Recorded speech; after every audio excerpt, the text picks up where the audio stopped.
¿Ve Dios el aborto como una forma de infanticidio? La Biblia nos da ejemplos de la forma en que se sacrificaba a niños pequeños.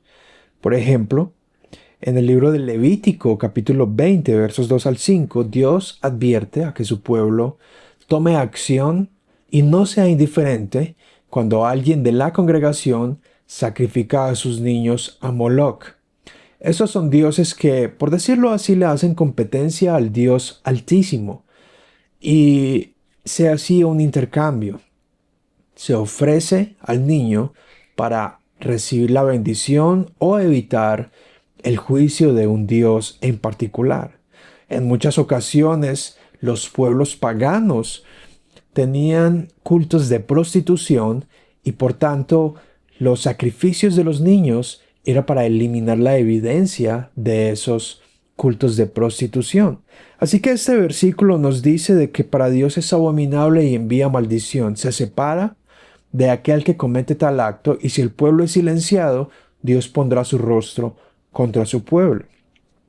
Hay otro pasaje que es Ezequiel 16, muchos años después, que Dios recuerda a su pueblo cómo la redimió a Israel, la limpió, y sin embargo dice que también tomaste a los hijos y las hijas que tuviste conmigo y los sacrificaste como alimento a estas imágenes. No te bastaron tus prostituciones, inmolaste a mis hijos y los pasaste por fuego. Incluso muchos años después de que Dios advirtiera a su pueblo sobre esto, Dios envía juicio y les dice, los hijos que tuviste, tu descendencia, tus nietos, no son realmente tuyos, son míos. Así que Dios se lo toma como algo muy personal, porque la descendencia es de Él. Herencia del Señor son los hijos. Todas las almas le pertenecen a Él. Del Señor es la tierra y su plenitud, el mundo y los que en Él habitan. Salmo 24. Así que incluso los niños le pertenecen a Dios. Y Dios se toma muy personal el hecho de que los pequeños, sobre quienes están depositadas las promesas del Evangelio, y sobre aquellos a quienes Jesucristo puso como ejemplo para que fuésemos como ellos, a Dios le ofende. Otro pasaje es Jeremías 32-35. Otro profeta, justo antes de que sean enviados al exilio, dice, construían altares a Baal en el valle de Ben-Hinnom, para pasar por el fuego a sus hijos e hijas, en sacrificio a Moloc, cosa detestable, que no les había ordenado y que ni siquiera me había ocurrido. Aquí Dios habla en un lenguaje humano y Dios es omnisciente, pero acá dice que Dios nunca se le ocurrió que su descendencia, supuesta a fructificarse, a multiplicarse y a llenar la tierra, reversaran y fueran en contravía de su plan, sin querer tener hijos, y al tenerlos, sacrificarlos, destrozarlos, degollarlos ante dioses falsos. Es un cuadro muy gráfico y verdaderamente terrible, que su propio pueblo vaya en contravía del plan divino. Y es lo que nuestro mundo quiere.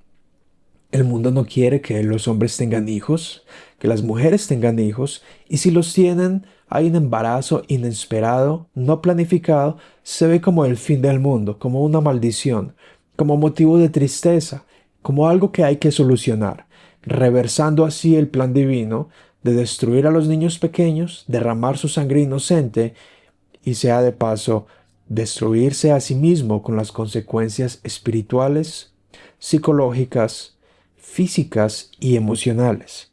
Dios ve entonces el aborto como un sacrificio de niños, porque el asesinato intencional de los niños es por parte de los padres.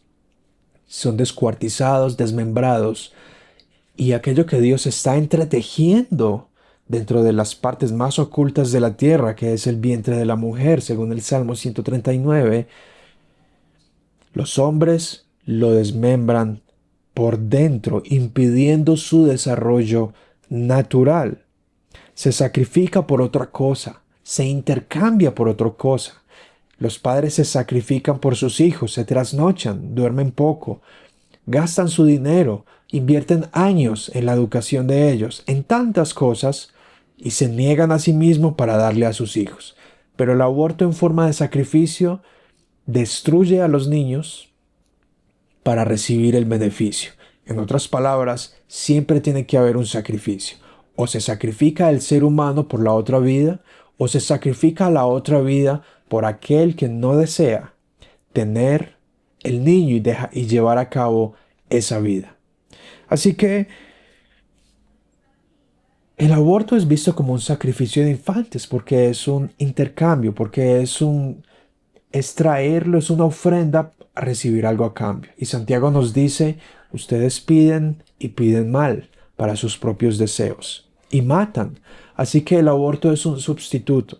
Nosotros podemos decir, Señor, danos nuestro pan de cada día. Y si Dios tiene el poder para crear una vida, tiene el poder para alimentarla. Cada vida viene con un propósito. Cada vida es un alma que Dios nos da para devolvérsela a Él con el Evangelio, con la vida. Cada vida es un alma potencial para que Cristo redima. ¿Es el alma y el cuerpo valiosos para Dios? Por supuesto que sí. A Dios le interesa la vida eterna y la vida terrenal y temporal de cada ser humano. Así que necesitamos, tú y yo, aborrecer y rechazar el aborto, valorar y celebrar la vida humana.